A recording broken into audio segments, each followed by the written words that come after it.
President Obama chose an unusual setting Monday to discuss the economy, the backyard of a middle-class home in Northern Virginia. But his message was the same. Republican leaders are blocking tax cuts for the majority of Americans unless the nation's top earners get the same break. We're still in this wrestling match with John Boehner and Mitch McConnell about the last 2 to 3%.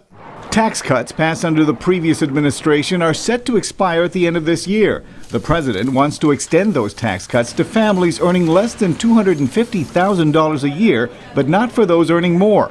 Republicans appeared ready to concede after House Minority Leader John Boehner said this on CBS News.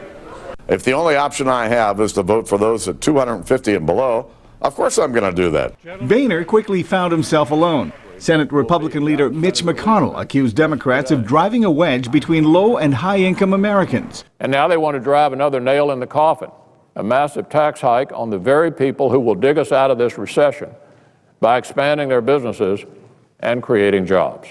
But Democrats say the Republican proposal would add another $700 billion to the deficit over the next 10 years, something Democratic Senator Richard Durbin says the country cannot afford. He wants the millionaire to receive a $100,000 tax cut, a tax cut most have not asked for and many do not need. The president has urged lawmakers to approve tax cuts for middle-income Americans as soon as possible.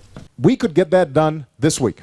But to do that, he has to convince members of his own party, especially conservative Democrats like Congressman Jerry Connolly.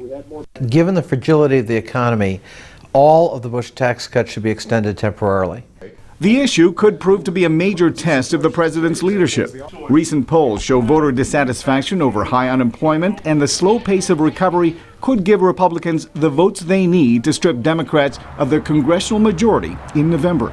Arcega, VOA News.